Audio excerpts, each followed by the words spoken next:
Hey there, Virgo rising. This is your Ascendant Forecast for the week ahead, starting from Monday, the 24th of November, taking you right the way through to Sunday, the 30th of November, 2025. Now, last week's it was pretty intense. And, as a Virgo rising person or a Virgo ascendant person, Mercury is your ruler, and Mercury, that's currently retrograde, went backwards into the sign of Scorpio, and was in a hell of a lineup with the new moon. So this was a very, very intense week last week. And what you'll be pleased to know, I'm sure, is that this week is a week of releases, a week of coming back into a feeling of optimism, and things should get a bit more simple from next week onwards. So, if you're new to this channel, my name's Louisa Tanner Munson. Welcome. And let's get cracking. Before I do get going, I should just say that these are whole sign Western tropical forecasts that I'm doing using a whole sign Western tropical model, if you know your astrology. If you let me, in fact, I'll demonstrate on the chart just a second. Let me just bring up my screen. I always start actually by just saying thank you to everybody. So thank you to everyone that supports this channel. But what I was getting at is if when you look at your first house in your birth chart, you see the sign for Virgo and also the symbol for Libra, then it's also worth you checking out the Libra forecast. Even though your ascendant isn't Libra, it's Virgo. If you've got any Libra in your first house, i.e. this first segment of your birth chart, it's also important to listen to Libra too. But anyway, let's get cracking. So these are the most important aspects that I see coming up in this week ahead. And you'll see that the energy is going from Capricorn moon to Aquarius to Pisces to Aries. And that's where we're finishing this forecast. And so this is the first chart, and you'll see the sun's right at the bottom, and the moon is in the sign of Capricorn. And then by the end of the week, the moon has moved from here right the way through this part of the chart. And we're ending this week with the moon in Aries. Now, if you're eagle-eyed and you're used to looking at charts, you'll notice that Venus and Mercury are changing positions, and Venus is also going to end up in the sign of Sagittarius this week. By the end of this week, you'll just see it now. There we go. So the sun has moved on, Mars has moved on a bit, Venus has come into Sagittarius. And so what we're really experiencing in this week ahead, Virgo, is we're moving from this very intense Scorpio energy that was really hitting last week, where we had 4 planets in the sign of Scorpio, and that fateful new moon that I was talking about on the 20th. And we're coming into a time that's becoming more and more Sagittarian. And the fire energy is really, really sort of highlighted, especially at the end of this week with the moon going into Aries, which is another fire sign. So this is going to get lighter. We're coming out of this intensity and coming into a time of renewed faith and optimism, which I think is going to be very well received. So anyway, let's get back to business. So the first thing that's really coming up this week is this Mars in a T-square to the nodes. And a T-square looks like this. So Mars is here in your 4th house. In the sign of Sagittarius. It's 1, 2, 3, 4. And he is in a square to the north node and a square to the south node. And, the nodes are currently in your 1st and 7th house, which is about you as a person, your individuality, your identity, versus the people around you and their personalities and their identities.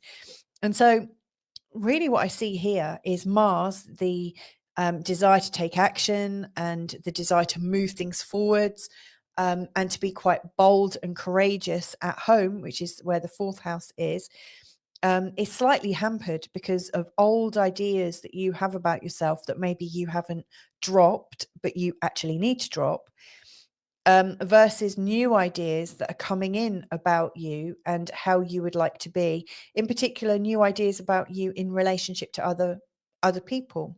So I really see that you're able to move forwards with your family only as quickly as you can release the thoughts that you have had about yourself in relationship to others. So to me, this week is starting with a big release, a big shift. And the more you can do that, the more action can take place at home. So if there's lots of things that you need to do at home, if there's lots of things you need to do with your family, look at what part of your identity is holding it up and kind of gumming up the works. And hopefully that will really help. Now, the reason I've kind of highlighted that is very soon the sun's going to come into this position, and then later on Venus and also Mercury. So this energy of wanting to change things at home is being gummed up again and again and again by old ideas about yourself versus the new ideas about who you are in relationship to other people. So if that rings a bell, that's why. Now, on the 25th, you'll also notice like Monday, Tuesday, Wednesday, the 26th, you got that. And then there's not any big movements on Thursday, the 27th. That's the day of Thanksgiving, if you're American. And then you got Friday, Saturday, Sunday. You'll see Friday through Sunday appears to be a lot more dramatic. Three of these are different colors, showing that they're a bit more important. We've got Saturn going direct in your 7th house to do with relationships, and Mercury going direct in your 3rd house to do with your community. So there's this very sort of social energy about your relationships with people. Are they the local people that you know, and siblings and cousins, or are they the people you're actually in a relationship with? It doesn't matter. It just feels like all of a sudden things are going to start moving forwards nicely for you in terms of how you relate to people in general.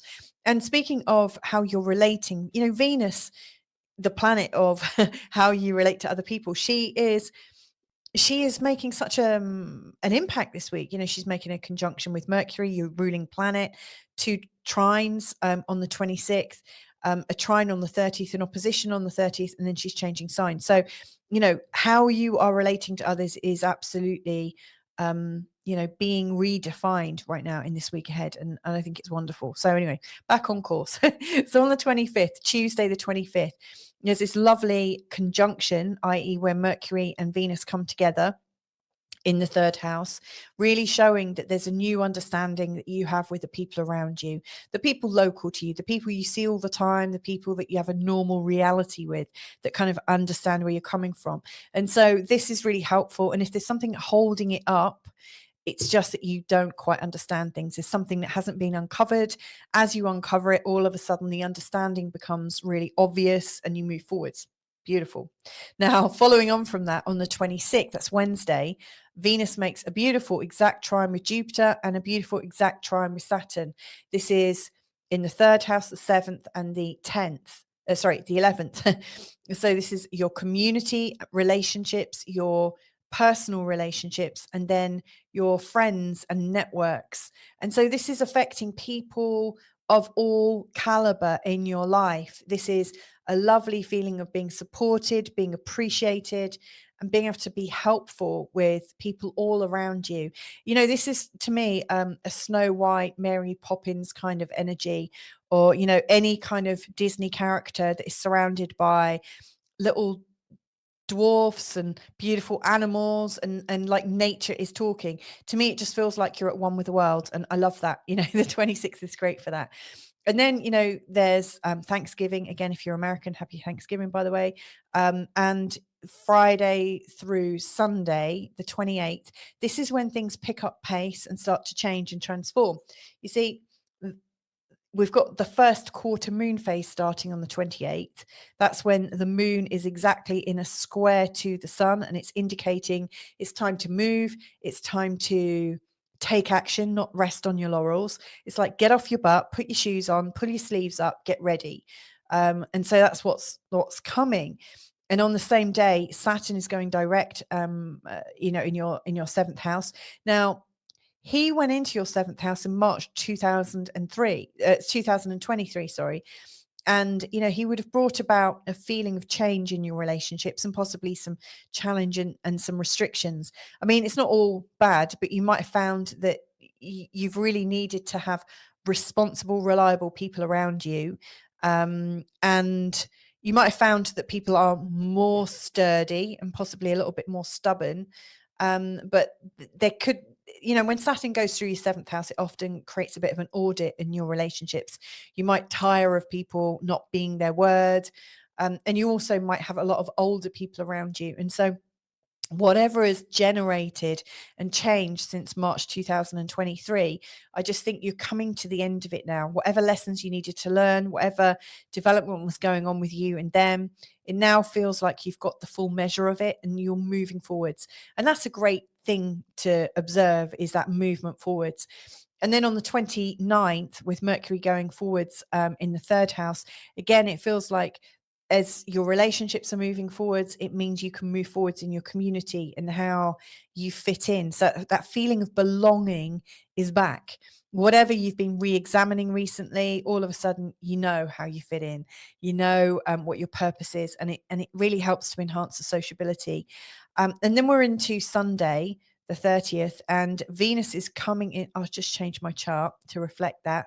And Venus is in an exact opposition with Uranus.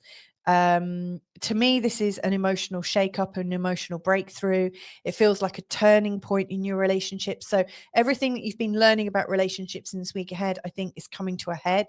It can also relate to security as well, given that Uranus is in the sign of Taurus and Venus rules Taurus, and Taurus is the second house to do with money and stability and things like that. So I also think there's a bit of a security theme going on. So maybe there's a breakthrough in your relationships that leads to a greater sense of security. Maybe that's why a breakthrough was necessary. Maybe you've come to redefine security from a new perspective.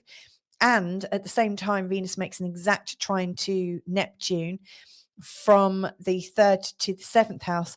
This is creating a sense of ethereal wonderment, this feeling of a shared consciousness, that you are exalted in the right company with people. It feels like you're in a place of forgiveness. And maybe it's time to just really let go of some of those things. So I'm seeing a breakthrough and forgiveness coming up at the same time, which is beautiful. And then the final movement of all, Venus comes into the sign of Sagittarius, into your fourth house. This is your hearth, your home, the heart of your family. This is a place where you feel secure. And so I think this week ahead is really about how can I feel more and more secure in my life and with people around me. So if that rings a bell, and if you like the way I read the charts and you'd love to work with me, then just check out my links below. I've got a membership where if you're just wanting a little bit of quick advice here and there, I give daily forecasts in my membership and also weekly ones for love and also money. If you're wanting to learn about astrology, then join my higher level, my VIP level within membership, because we're learning and there are courses that are coming and being released real soon. There's hangouts, where we're living and breathing astrology together. And, if you're wanting to go into something more personal and private and really invest in yourself, then I'm opening up 10 spots for next year, 2026, where I'll be running a private mentorship on a month-by-month basis, where I'm working directly with you, exploring your charts from all different perspectives. So it really is understanding your rhythms, and healing on a much, much deeper level. So there's all sorts of different ways. If you want to get in touch, I'm really happy to talk. But anyway, more about you. Have a great week ahead. If you want to connect. And if not, I'll catch you next time. Lots of love. Bye for now.